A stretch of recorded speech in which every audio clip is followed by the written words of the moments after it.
everybody. Good morning, good afternoon, or good evening, depending on where you might be joining us from in the world today. My name is Meg Alexander, and as always, I am honored and excited to get to host another fabulous Power to Fly Chat and Learn virtual event. Today, we're going to be discussing navigating the gaming industry with Riot Games. Very excited to get started, but before we do, I just want to dive into some quick housekeeping. This will be especially important if today is your first event with Power to Fly. And if that's the case, then hi, welcome. We're so happy to meet you. Now, the love is no less real for my frequent flyers out there. Thank you all so much for joining us. I love seeing your familiar names, faces, and avatars in the chat. So thank you to everybody who came out today.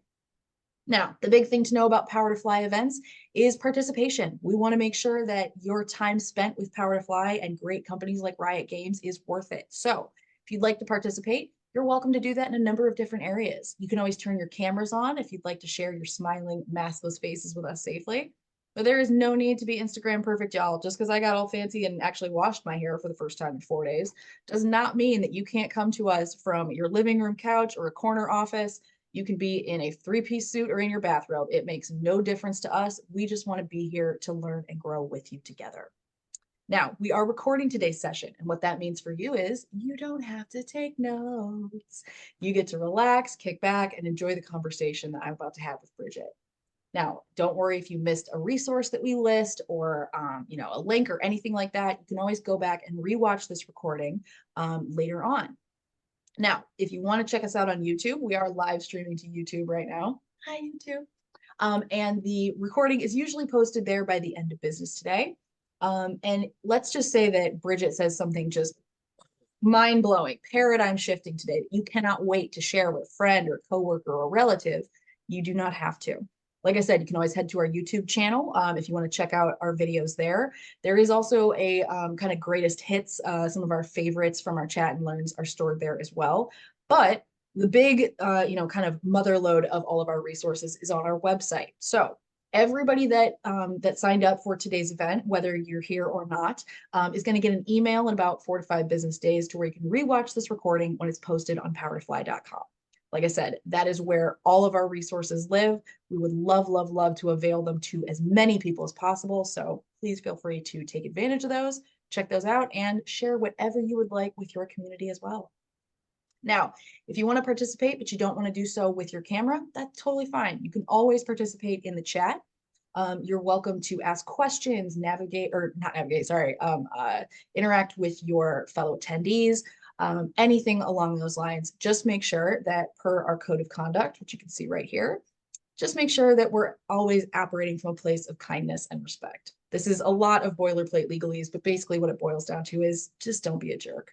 If you got questions on that, you can always DM me. Happy to explain any of that to you if y'all would like. Now, as we go through today's event, Bridget is here today on behalf of Riot Games. Now, I think a lot of us are probably already familiar with Riot Games. They have some amazing titles in their catalog, but we're going to learn a little bit more about what it's like to work within Riot Games from a Rioter themselves. So, very excited to introduce you to Bridget. Now, Bridget is a senior game UX designer with Riot Games. Now, she is a transfem, non-binary lesbian. Thank you so much for joining and sharing that with us today, Bridget. She's also a senior game UX designer in Riot Games R&D division. Now, she is an avid lover of brunch, same, D&D, and also eating brunch while playing D&D, something I also absolutely heavily support. Now, as part of one of the strike team leads of Riot's Rad Genders Rig, or Riot Inclusion Group, I love that acronym there. Bridget is focused on making events celebrating trans and non-binary rioters, game creators, and stories. Now, previously, she led narrative and experience design efforts on the project Amazon Explore in Amazon's Grand Challenge Moonshot R&D initiative. She also ran a year-long games and animation registry called Broom Cupboard Studios, and she's also written her own queer lil games and stories for herself since time immemorial. Bridget, I am incredibly honored to get to share the stage with you today and very excited to dive into questions. Before we do so, is there anything else you would like our audience members to know about you today? Thank you. No, I'm just super excited to come chat. All right, so pardon me. So we're going to dive into questions with Bridget. We are going to be looking at questions that y'all submitted in registration for today's event. So we cannot wait to dive in and are very excited to get started. All right, so let's start kind of early on with some of your early inspiration. Can you tell us what initially drew you to the field of game design and UX?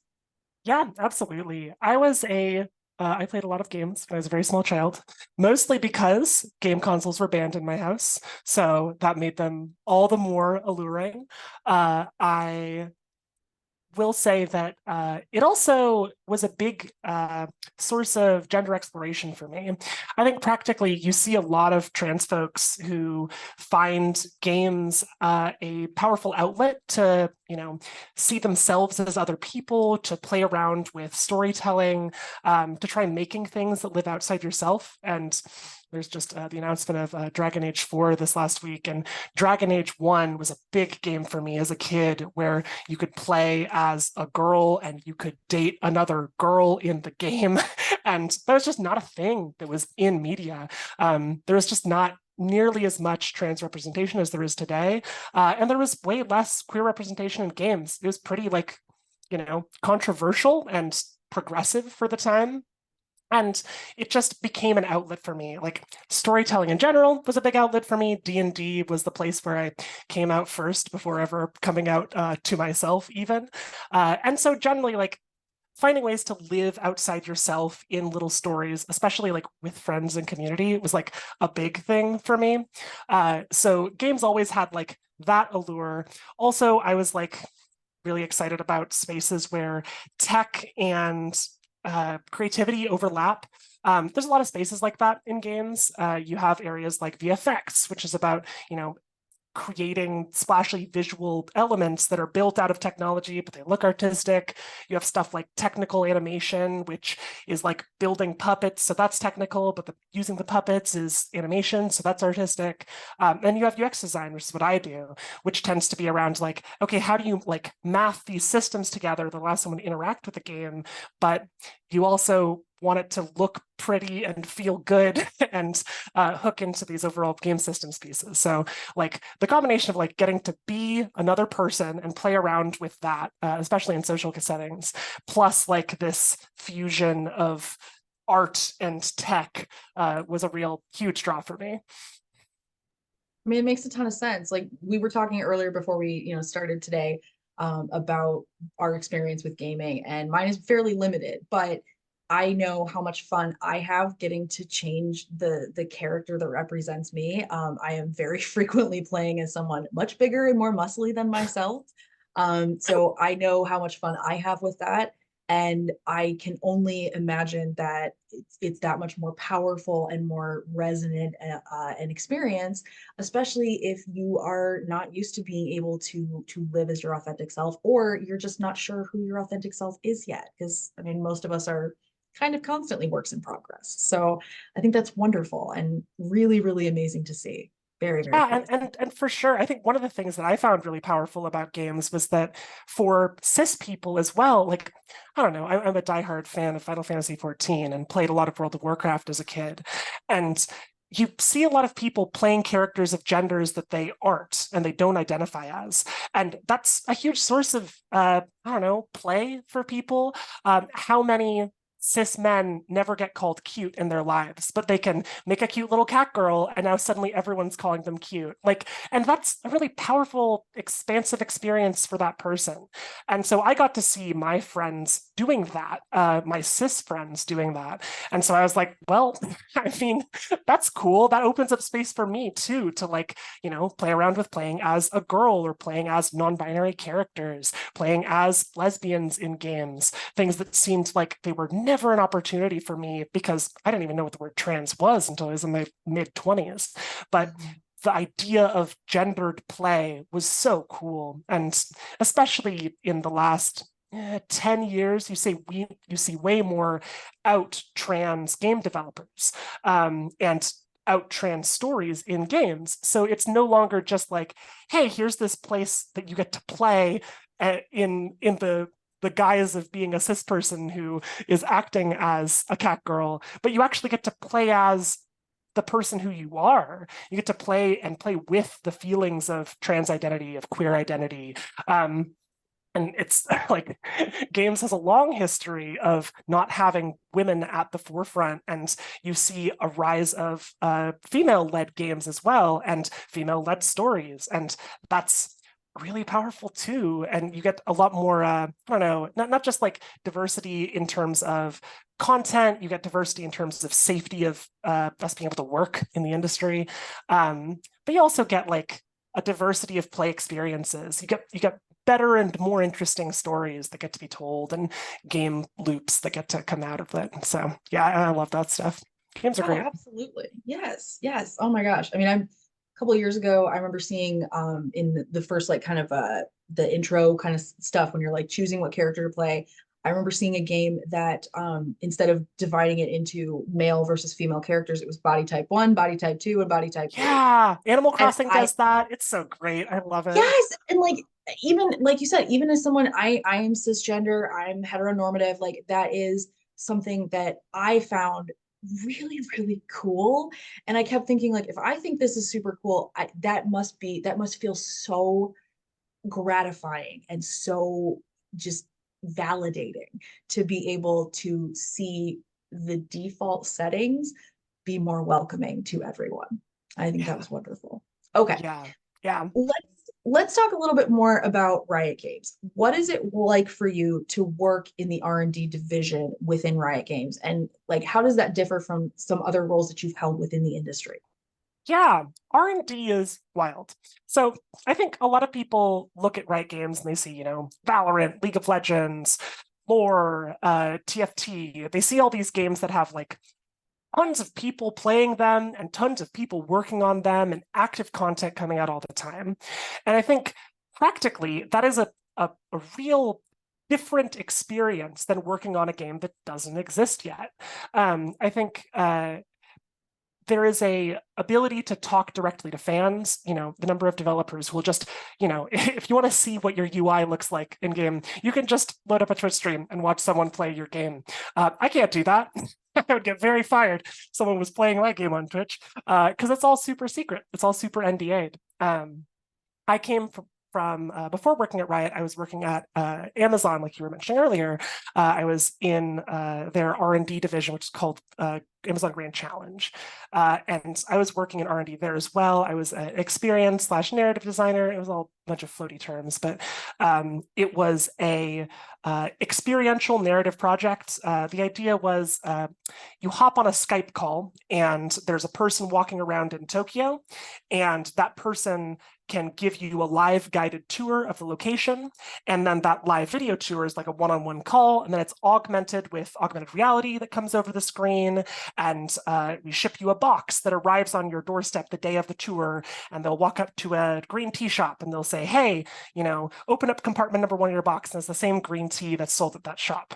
So like really wacky stuff. We eventually shipped and did go live in like over 20 countries, over 500 experiences. We operated for a couple of years.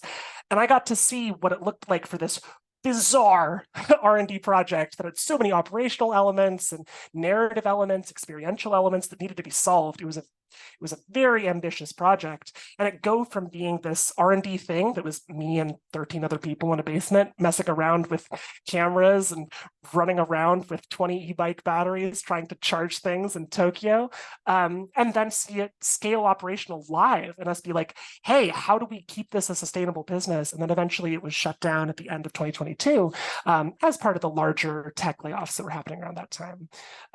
So R&D here feels not dissimilar to how R&D felt where I was working at Amazon, where it's, you're trying new stuff. It moves very quick. We can have an idea for a new game design feature on Monday, and then on Wednesday, we're playing it. That's just, we give it a shot. Maybe it doesn't work. And then it's only 3 days of work that was wasted. Great. And it wasn't even wasted because we learned a couple of things. So the next thing that we put in will be informed by those decisions. I'd say like R&D has a lot of upsides when compared to live games, in that like you get to try wacky stuff, you get to wear a lot of hats. I love doing lots of different things. And in my time, both at Amazon and here at Riot, I've gotten to, hop into Reaper and make some audio compositions that get temped in. I get to, draw some stuff on my Cintiq and put some illustrations in the game. I get to design some stuff out in Figma and make the UX look good for the game. I might even do some systems design and mess around and make some math charts that make the game feel good. I love wearing a lot of hats. And if you're working on something as big as, say, Valorant, you don't have as many hats to wear because you just have more people working on the game. And you hopefully have a more, operationalized pipeline in that, like, if we're adding a new, gun to the game, there's a person who designs each part of it. There's a person who designs the UI. You probably wouldn't have the same person work on every single part of it because then it would be very slow and you're probably not putting the best person on the job for each part. But for R&D, you get to wear a lot of hats, you get try a lot of different things, and you get to move really quick. But big downsides are that you don't get to see people play your game. Like, it's not public. One thing that's really heartbreaking is you don't get to show your friends and family, which is really sad. I know for me, every time I've really loved doing game design and UX design, it's been in collaboration with people. And I'm lucky that my team at Riot is really lovely, really queer, really accepting, and that makes it really fun to work on stuff for this project. But there were times at Amazon where it was not as fun. It was a lot harder. And so being in isolation in some of those harder projects was really depressing. It was really tough. And so I found, doing external projects on the side, doing that residency, Brim Cupboard, doing those kinds of projects were outlets for that. But R&D can have those highs and lows because, you're working on something that's pretty ephemeral. You're trying to make a game that hasn't been made before. You don't quite know what it is. You're trying to find it as a team. And that is can be stressful, it can be high anxiety, it can mean that there's a lot of balls to juggle. I fortunately really like that kind of work, and the team that I'm working on is really great about supporting each other and taking time to rest and celebrate our wins and catalog our losses. But if it's not set up that well, if you don't have that leadership that's supporting you, it can be really stressful. And so I'd say it's really based on who you are, the kind of game development you want to do, whether it's stuff that's earlier in the process that you can't share with people, or stuff that's live and operations focused. And, you make a thing and then in a month, it's in a big trailer being shown around the world. So exciting. I don't get to see that. Things I worked on today, will be seen by the rest of my team on Friday. And that's my audience.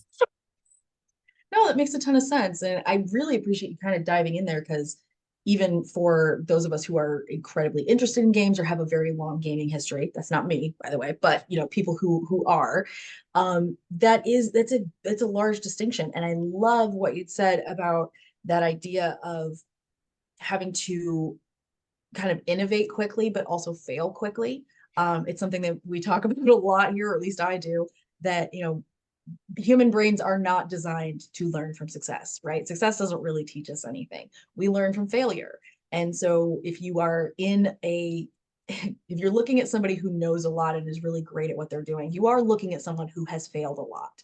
And being in an environment or kind of a work culture ecosystem that encourages that is excellent, because like you said, you can innovate and you can fail in the way of, it might not turn out the way you thought, but again, there's always things to be learned from that, and ways that you can kind of do your job better or do your next project better. So I love that experience.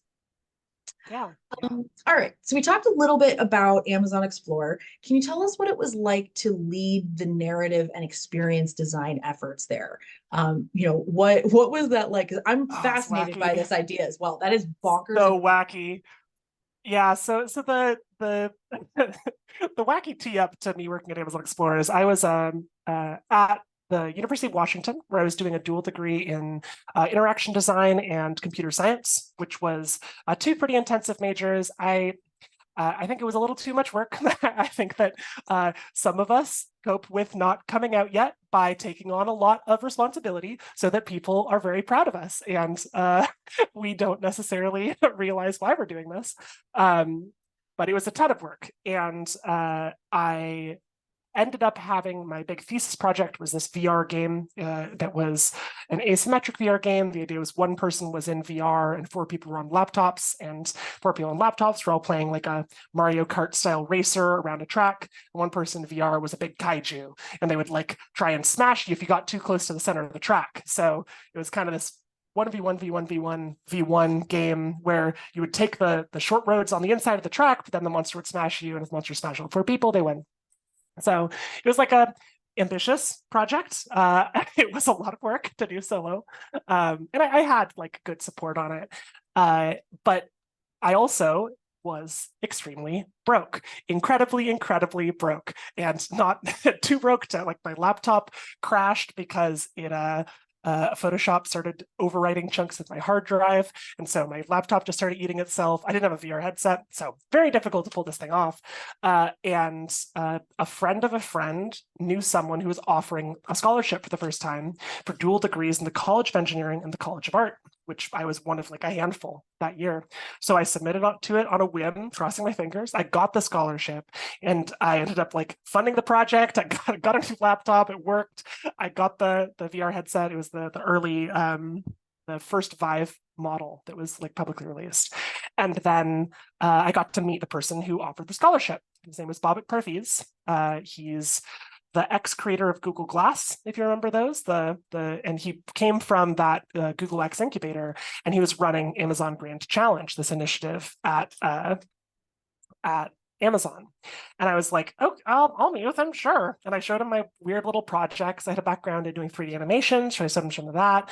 I showed him I was an editor for the speculative fiction journal at my school because I love writing young adult sci-fi and fantasy and drawing comics. And I was like, here's some of these things. Here's kind of what I like doing on paper. And he was like, you gotta apply for this job, kid. And I was like, well, okay. He hands me the job description, and it's for a like senior principal game designer, 5 ship titles, 30 years of experience. And I'm like, sir, we are meeting in my college library coffee shop. What are you doing? What are you showing me? And he was just like, yeah, I think you should apply for it. Okay, give me like 9 months to work on my portfolio and I'll submit it. And he was like, sure. So I take my months, I work on my portfolio the whole time, I submit the thing, and I end up getting the role, which, was because they had a poorly written job description. They didn't want a game designer with, 5 to 7 shipped AAA titles. What they wanted was someone who had a relatively broad skill set, someone who could work in R&D situations, someone who was willing to do a lot of work for the time offered, and someone who had a background in narrative. And I think a lot of the animation work I'd done, the comics work I'd done, that stuff was showing like, hey, I understand story structure. I understand how to, write things. So I applied not knowing what the job was. I got the job, and then ended up becoming the person who was in charge of what our experiences were we offered on this platform. We had this cool idea of this tech, this live streamed session between a person who was, in a user location on their laptop, and then someone who was across the world delivering this live tour to you. But we didn't really know what that entailed. Like, we didn't know what you do or what you talk about. Early incarnations even had the person who was walking you around not talking at all. So it would be like a virtual telepresence situation. You just order them around. And a lot of the stuff that I was bringing to the table was like, no, let's make this conversational. Let's make the tour guide the center of the story, have them share personal narratives from their own perspective, so that suddenly it's more about like this paid virtual walking tour, but with a friend. And in the long term, we found people really loved these experiences a lot because of the tour guides, because of our hosts. Like, it's really hard to go online and pay $50 and have an amazing conversation with a stranger. That's not a thing that a lot of services offer. And it's even rarer to do that while also eating some good snacks from Tokyo and getting to learn about the history of an area, or take a cooking class, or, like all these kind of things that would organically come from one person offering a video live stream that was this paid one-on-one session. So I was in charge of our first experience in Asakusa in Tokyo. So I flew back and forth all the time from Seattle to Tokyo, which was really fun. I'm glad that I was as young as I was when I was doing it, because I had a lot of free time, and it was literally just thinking that. Yeah. If I was now, I don't know that I would love saying, "Hey, Bridget, you got to fly to Tokyo in 18 hours," but I did then. I took a lot of trips over there. I worked with a lot of local tour guides around the world. I got to meet and talk with people and teach them how to deliver a virtual experience, teach them some basics of story structure, set up and payoff, 3-act structure, things that lead into, fundamentals of narrative design, some things about how we present choices to the person who's taking the experience. And then, for some of them, I would write out scripts that would have detailed beat by beat story points. For some, I would draw storyboards and kind of show visually how you're progressing through the experience. For some, it would be more conversational, and I'd just be taking session after session, sitting in my basement in Seattle, just like talking to the same tour guide from Argentina and saying like, "Oh, hi, good to see you again. My name's someone else." And it was definitely some moments, because I transitioned while at Amazon. And so I was pretty terrified. I was working with a lot of global storytellers, and I was really, really nervous. Some really good friends were tour guides that I'd worked with in Tokyo. And I had shot like a terrified message over to Kei-san, who was the head of the tour guides in Asakusa. And I was like, "Hey, I'm going by Bridget now. She, her pronouns. Hi, like, please like me still." And just like immediately, and this is across time zones, he shoots back a message. This is online. He just sends back like 3 giant Sailor Moon stickers with hearts. And he's just like, "Bridget Chan! Oh my gosh, so exciting!" I was like, it's genuinely gonna make me sob. It meant that like those connections were real, those connections were positive, and I wouldn't trade that experience for pretty much anything. Like, the capacity to travel around the world and meet other storytellers, to help teach them stuff and learn from them, and to build those experiences and then offer them to real people. We were working on this thing for years before COVID, and we launched in 2020. So the idea of remote virtual tourism experiences suddenly became a premium in a way that we never could have expected. A lot of early pitches were around, reducing environmental footprint by allowing for people to travel to a place virtually without having to, spend the jet fuel to send them there, or allowing for pre-travel. So explore a place before you go there or after you go there. And we saw people, using it for tons of just pure entertainment purposes too, because it was this fun, wacky new kind of entertainment. I think there was a big piece of Amazon Explorer that I really loved about working on it. So like, at the end of the day, it was kind of just an empathy machine. It was just this like, I spend dollars, I get to hop on a call with someone who's this informed person in Melbourne, or I'm talking to someone who's hanging out in their hometown in Costa Rica, and that person now gets to show me the wildlife sanctuary that they work at and teach me and show me a video about the time that they just rescued this adorable little ocelot. And I'm like, what? That's just, it's very different when it's a one-on-one live call with a person. And none of the tech was like outside of the realm of understanding for people. It had some fancy augmented reality that we played with at certain points. And at a certain point, we had the ability to control the camera across the world. So you put in signals and it would like rotate your camera or stuff like that. So we had some like fun, wacky stuff that we could do in R&D. And we had some fun, wacky stuff we could do from Amazon too. We have the ability to remote shop. So walking down the street in Tokyo, and you send money to your tour guide, and your tour guide then pays for that money, and then they ship the thing to you. And so it looks like any other Amazon purchase. What you actually did is just have this tour guide, buy a pair of one-of-a-kind chopsticks off of a vendor at a shrine and then send them directly to you. And like, that stuff was pretty cool. And then seeing people, when it shut down, we saw so many folks like writing reviews of like, this meant so much to me. I got to show my grandkids the hometown that I grew up in outside of Taipei, or just stories that kind of would make you be like, this was really impactful. This really changed folks' lives. And this helped you know, a number of businesses stay in business through COVID. A number of the tour companies told us directly that they would have shut down their small businesses in, Kyoto or whatever if they hadn't been working with us. And I was like, that's pretty cool. That's a pretty neat thing to spend your early 20s working on. Yes. Yeah. Yeah. So it was I'd say, yeah, 2 thumbs up, whole lot of challenges along the way. But yeah, it was generally it was a really transformative experience working on that project. Yeah, I mean, it sounds like it was transformative in a number of ways because, like you talked about, you're kind of starting with a vague idea of like, I want this to be a thing. How is that actually going to work nuts and bolts in the moment? What are some of the kind of like unforeseeable twists and turns and things you would never have thought of? And honestly, it sounds very reminiscent of, generally speaking, most people's journey as a trans individual. Yes. You have this idea of like, I see myself as this. And then as you go through and learn more about yourself and try out different, different looks and different personas and different whatever, like you do kind of get that development along the way. And it might take you in a direction or to a place that you didn't really foresee.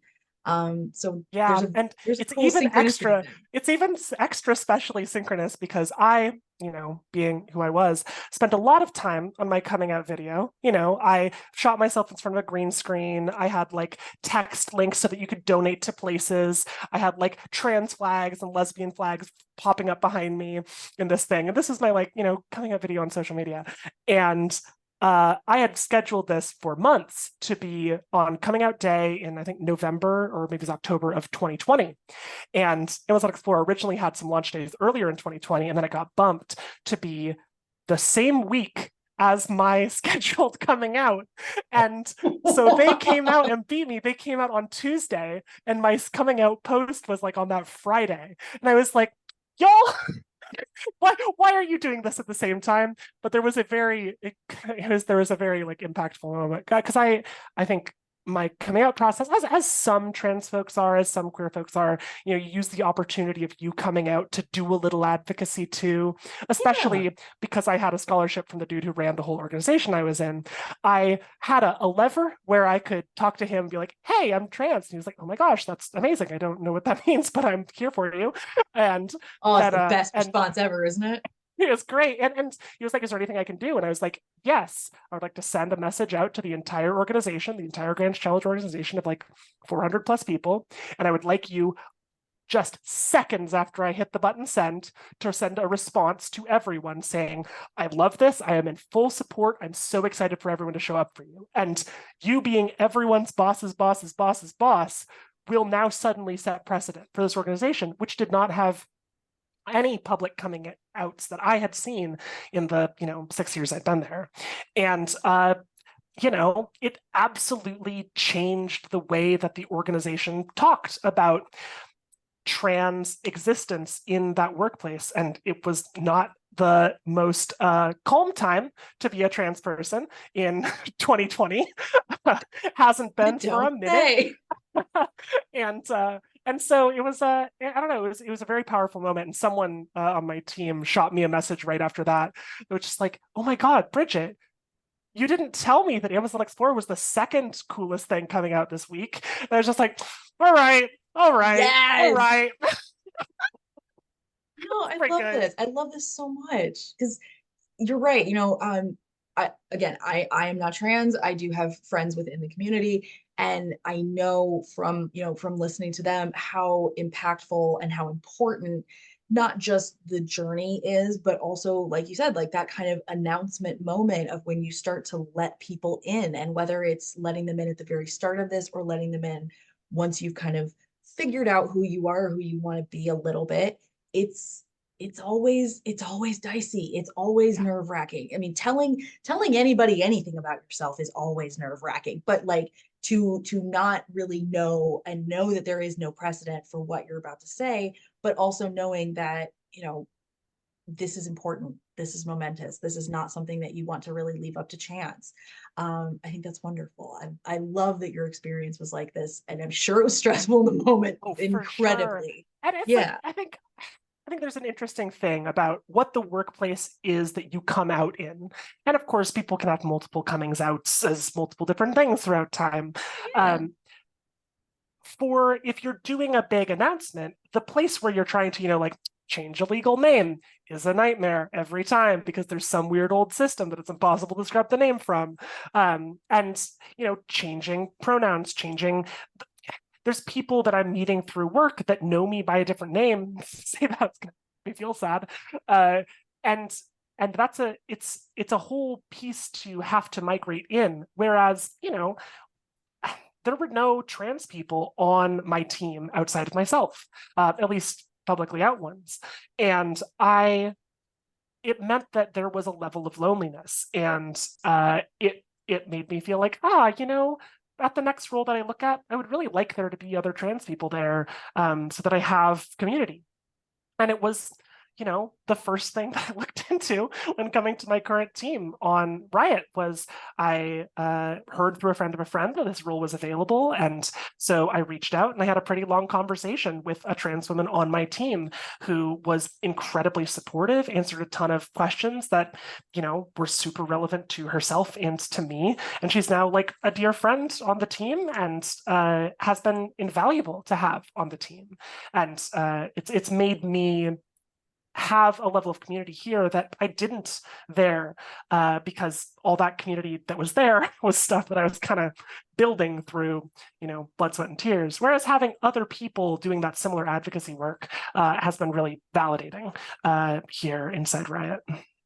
Excellent. Oh, love to hear. Okay.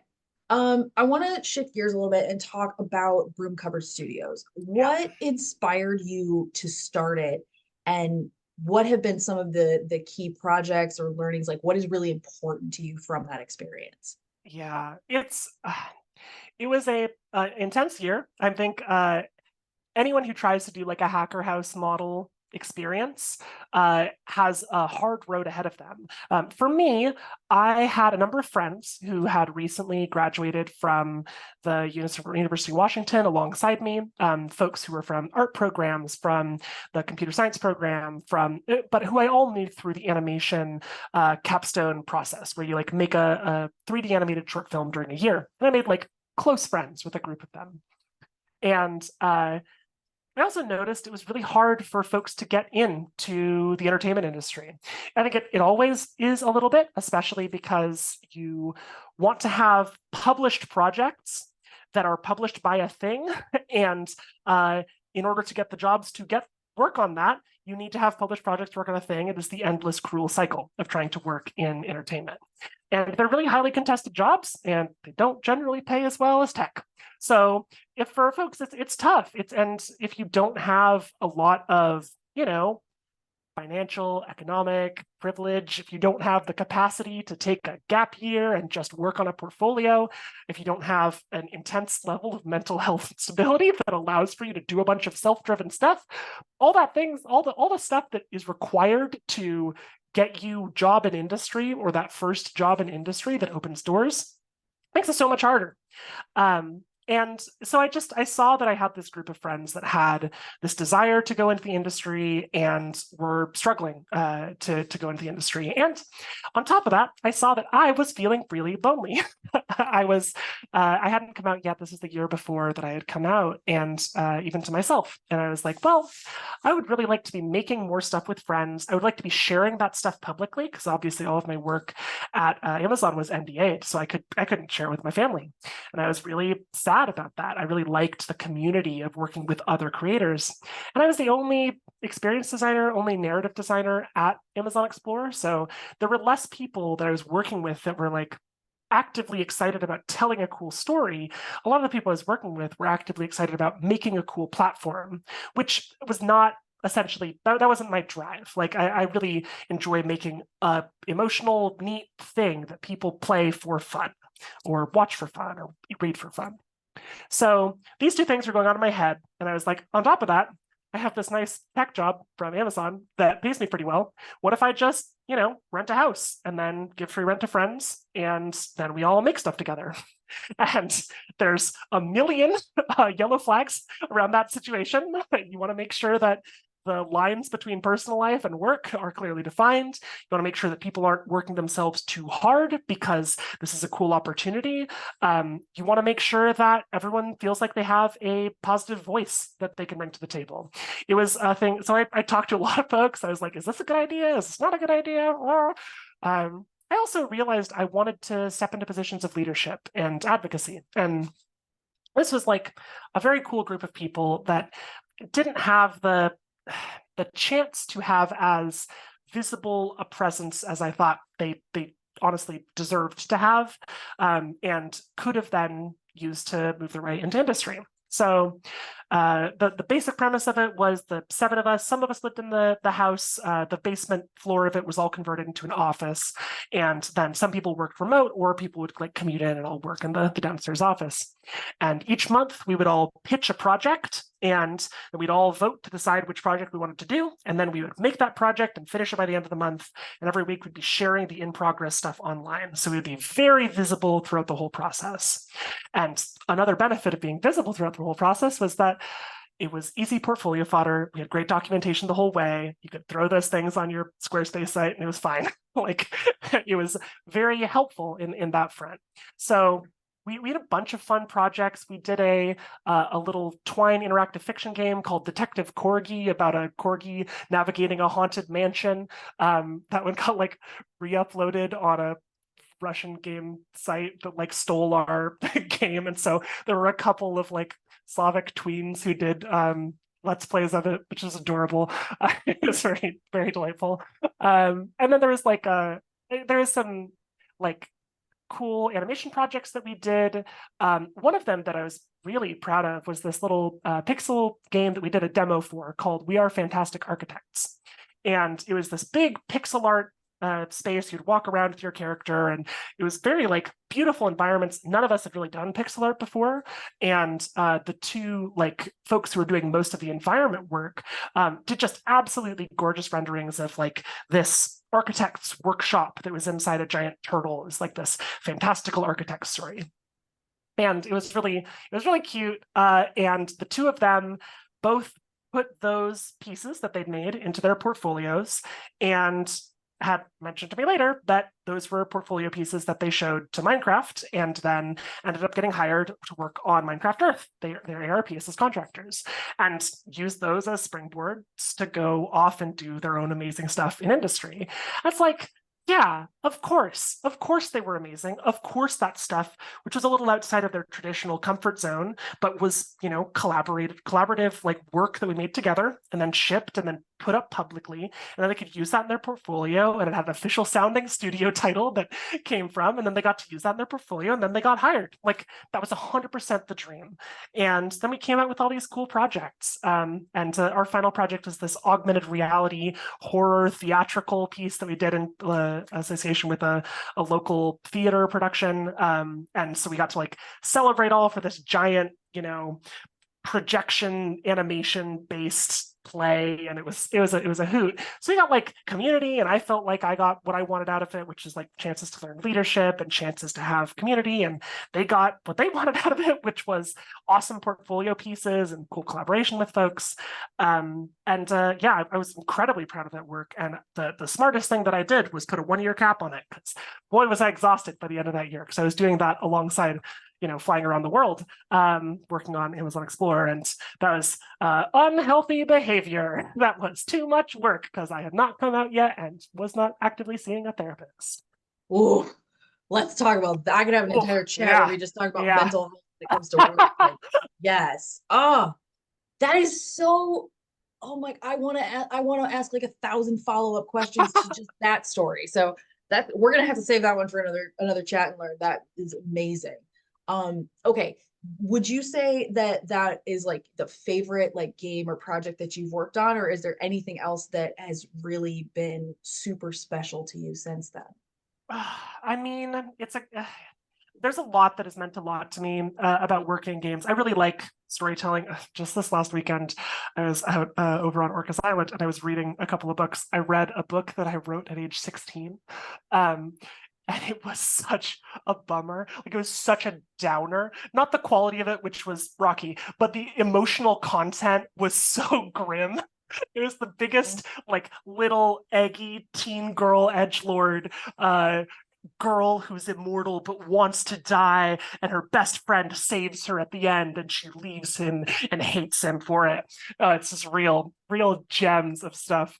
So like making stuff has been important to me forever, and it's been an outlet for, like, you know, raw teen girl emotion.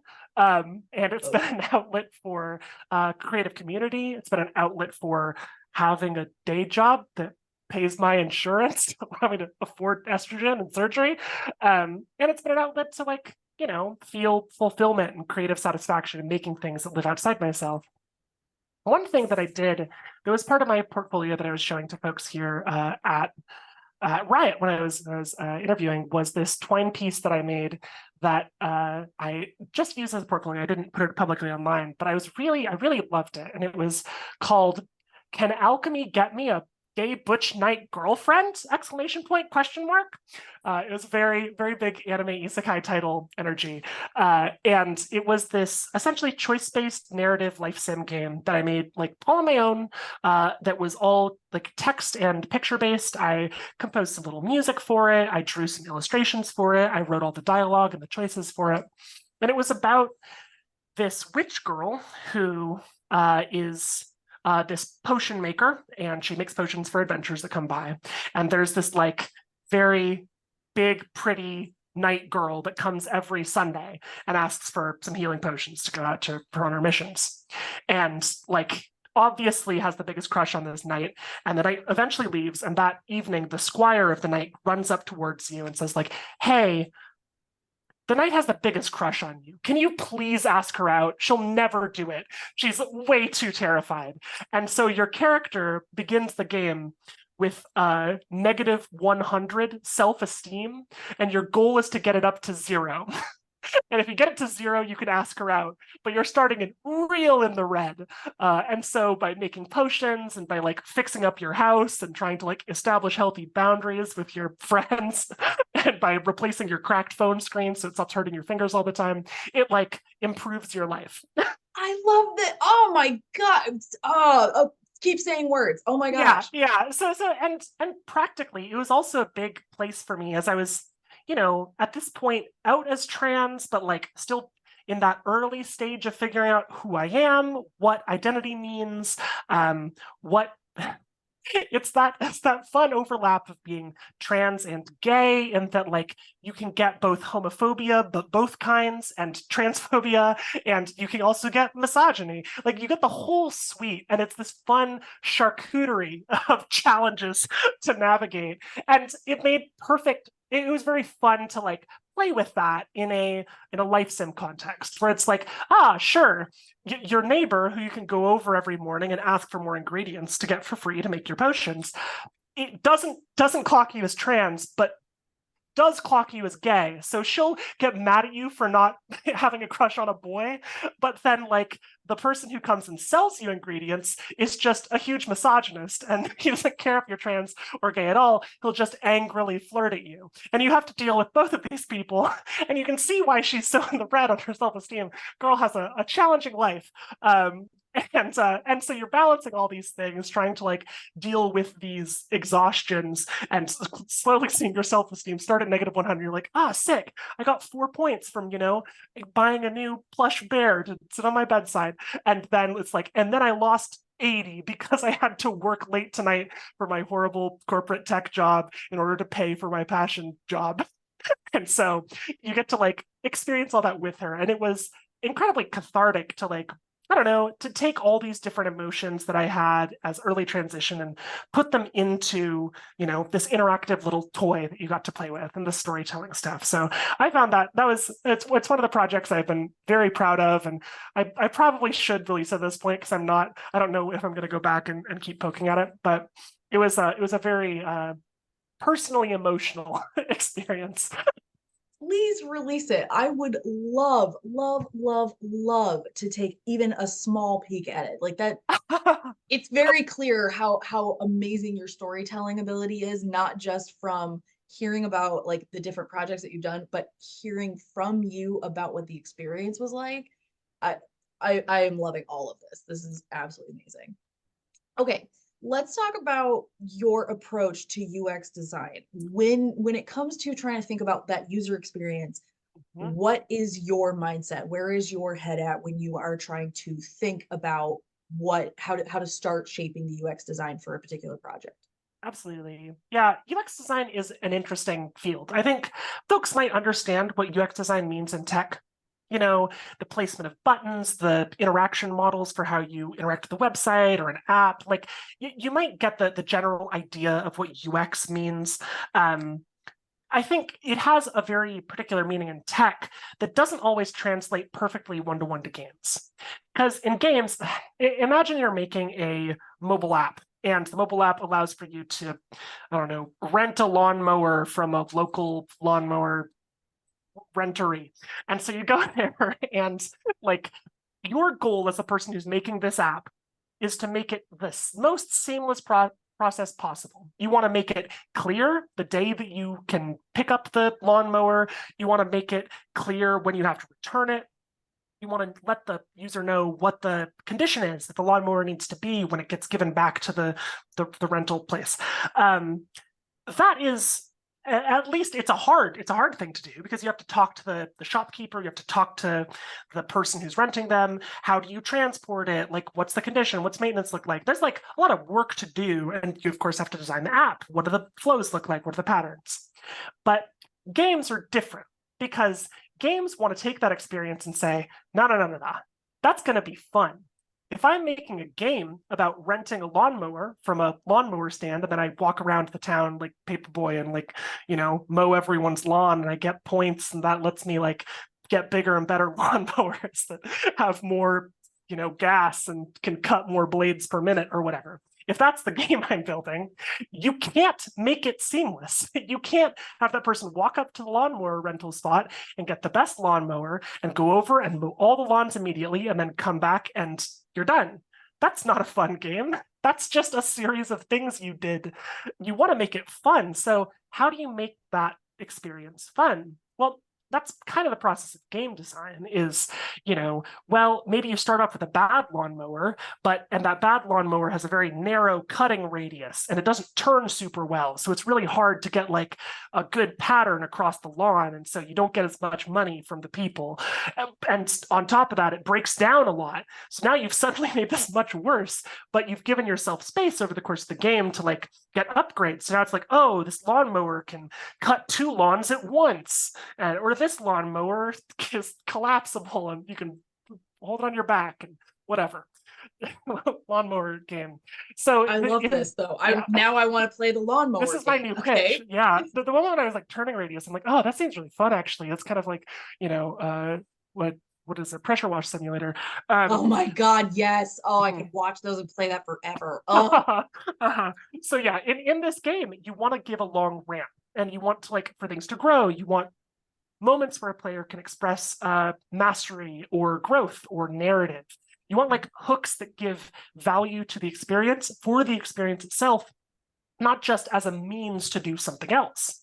So UX is not necessarily about like, okay, what's the upgrade tree for my lawnmower? How do I give it, fire points and +2 damage to birds?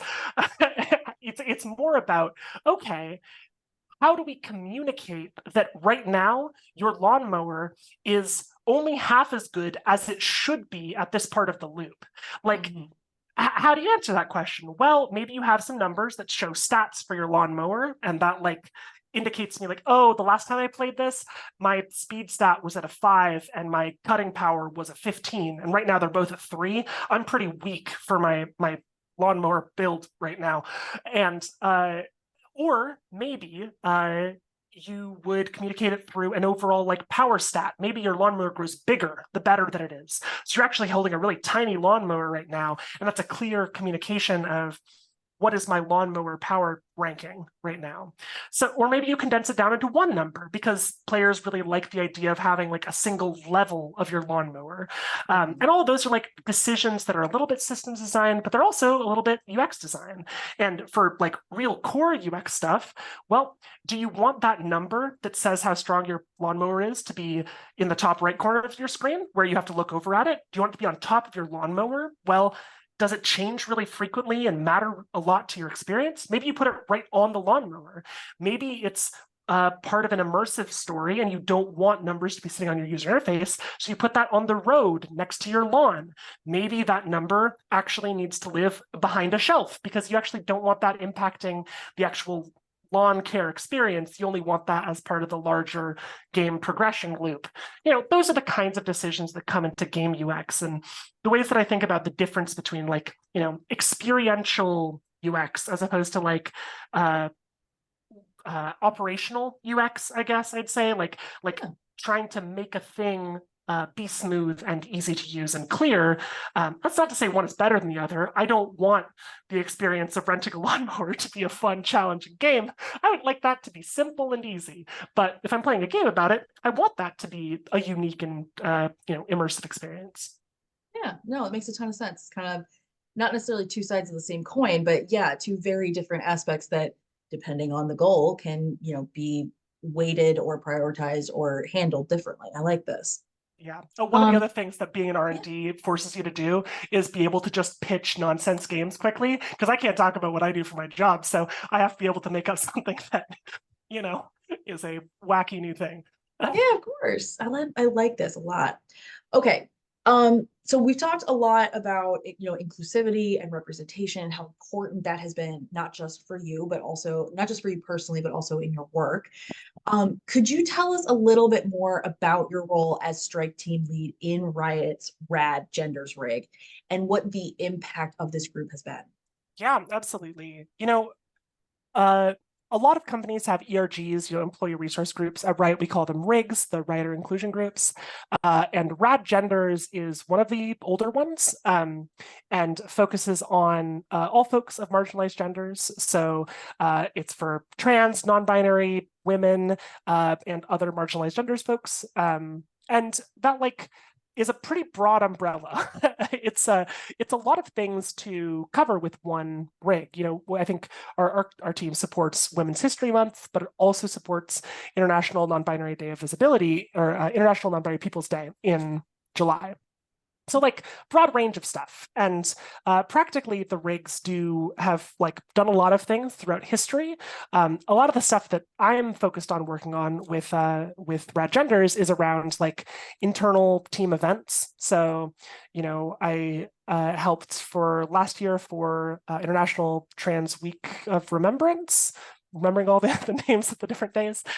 In November, we had some cupcakes that had trans colors or rainbow colors, and it was just suddenly now one person walking by sees that there's a little sign that says happy Trans Week of Remembrance, and it's oh well, cool, look at that, the company is supporting this thing.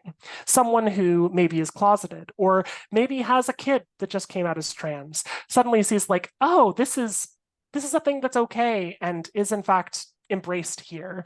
So making even the small things, like having a couple of trans cupcakes, makes a big difference in terms of one person's experience and the overall level of acceptance inside the company and inside employee spaces.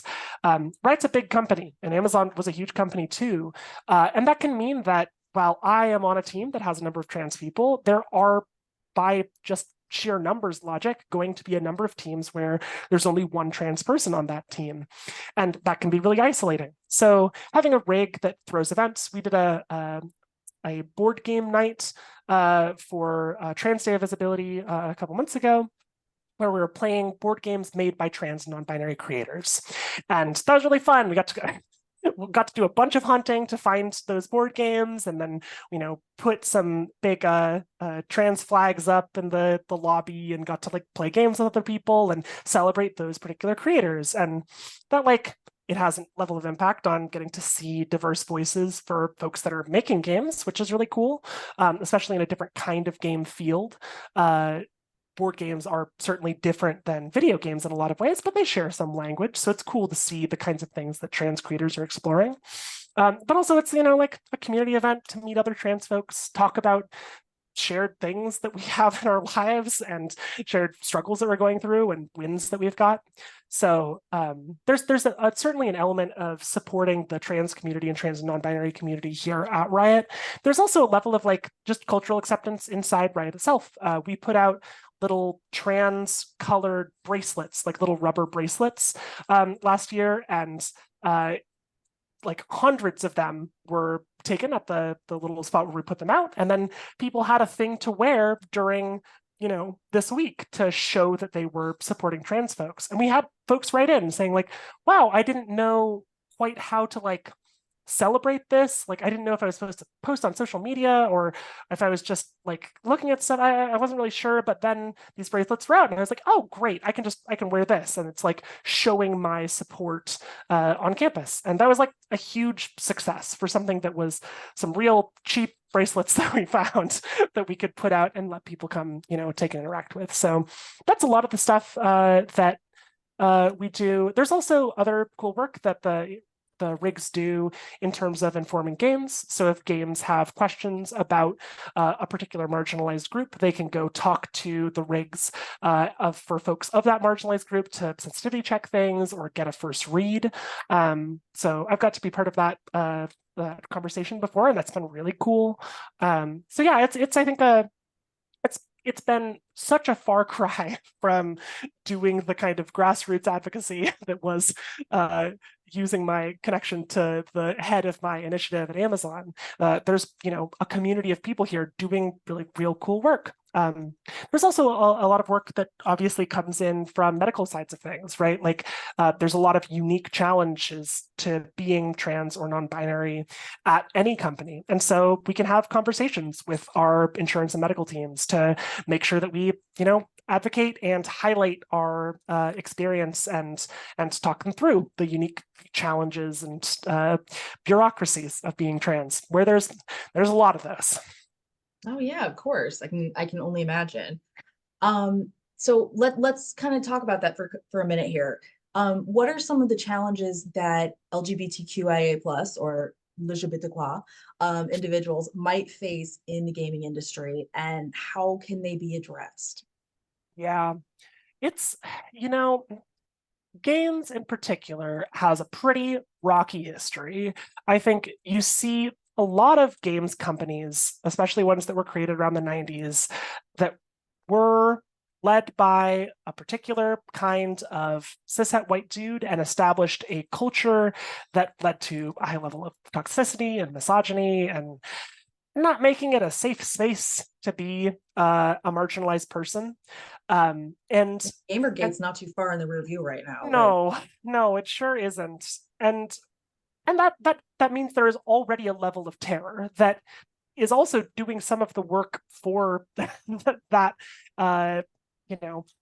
hate group because it's keeping more people from being interested in going into the industry. I certainly have to have a conversation with every female UX designer that I'm talking to where they're like, hey, games industry, is this, are we sure?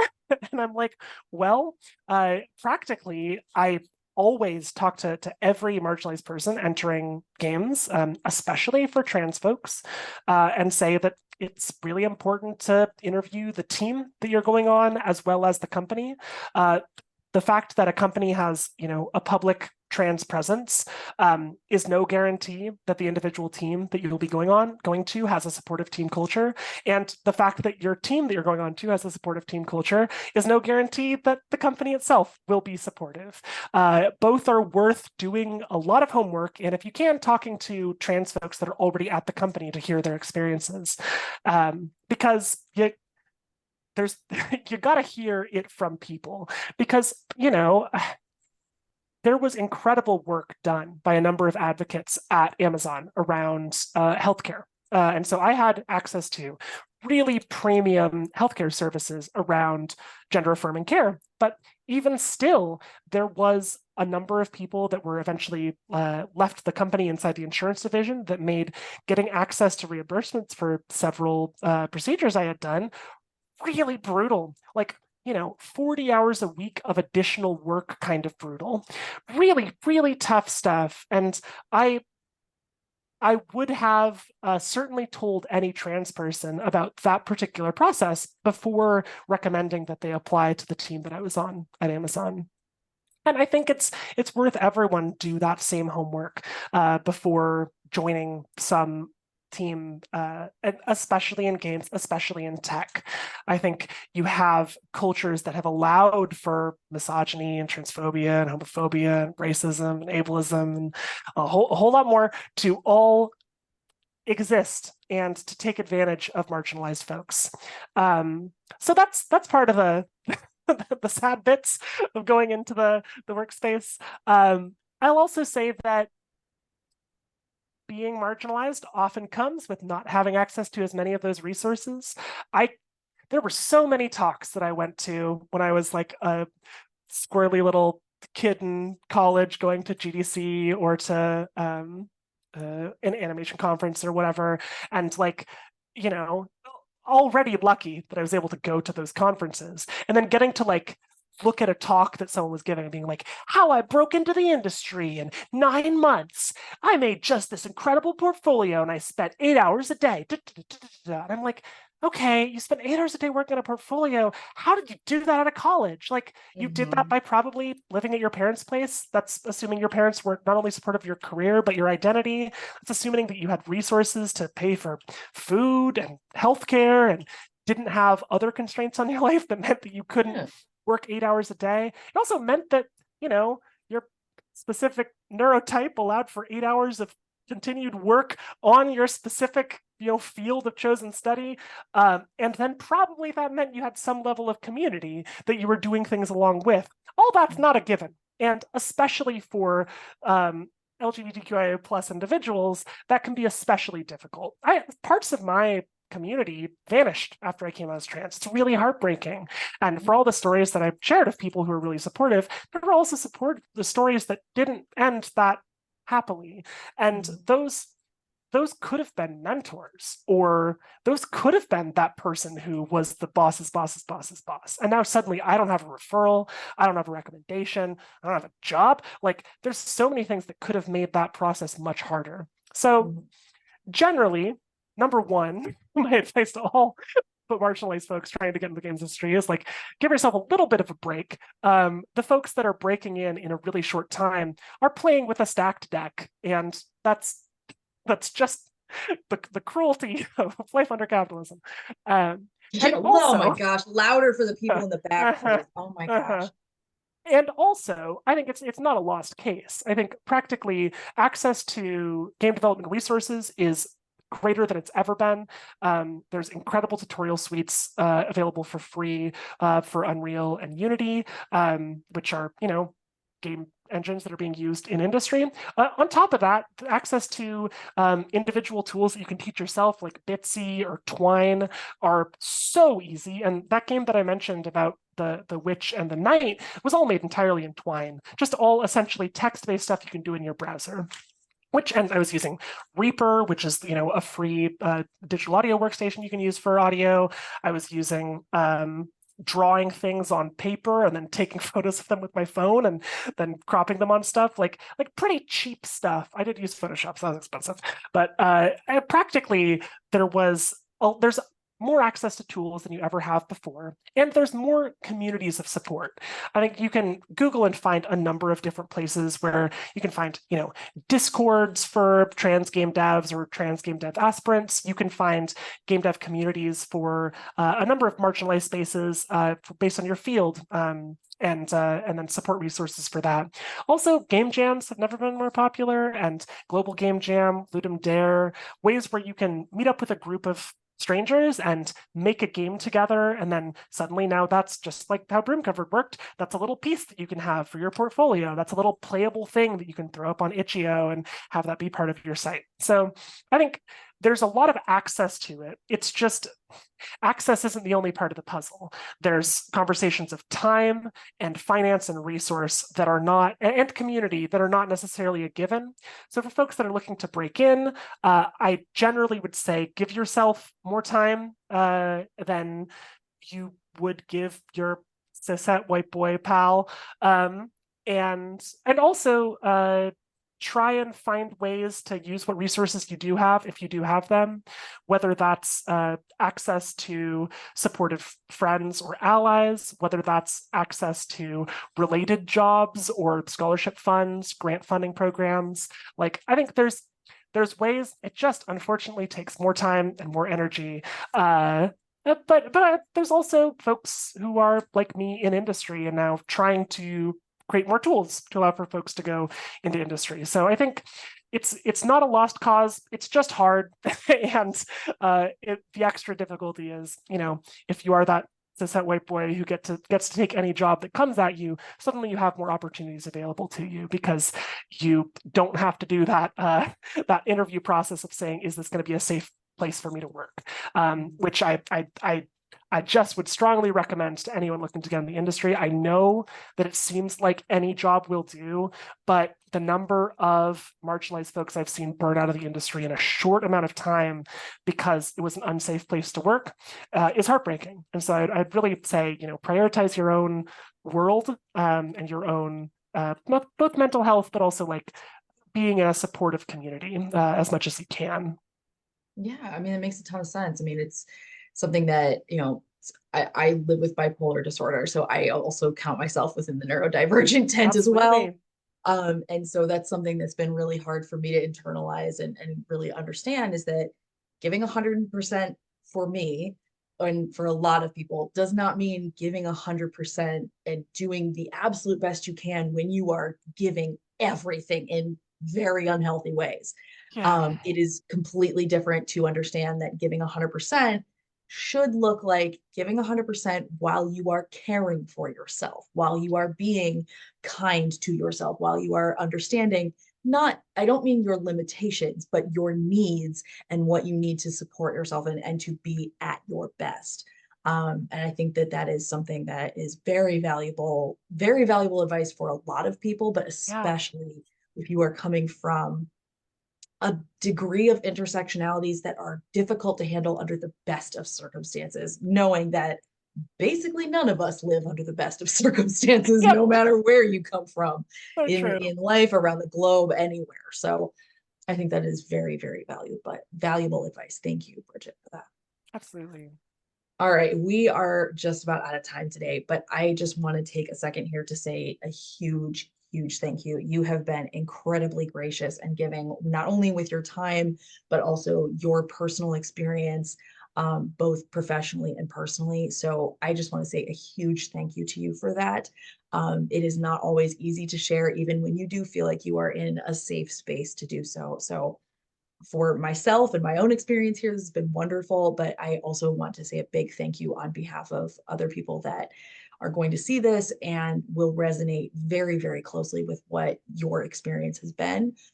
So thank you so much for sharing that with us today. Absolutely. You're so, so welcome. All right. If this, anything that we've talked about today really, sparks your interest in Riot Games, I very much encourage y'all to check them out on poweredfly.com. There are some amazing, amazing tools on their page that would be very helpful to you in your job search. So I really encourage you to check that out. Bridget, this has been wonderful. I sincerely hope we get a chance to do this again soon. Yeah, absolutely. This was a lovely conversation. Thank you. Thank you. All right, y'all, that's going to be it from us today. If this was your first experience with a Power to Fly event, I sincerely hope it will not be your last. And if you are one of our frequent flyers, I cannot wait to see you again on another event soon. Go off, have the day that you deserve to have, and we can't wait to hear from y'all again. Bye. Bye.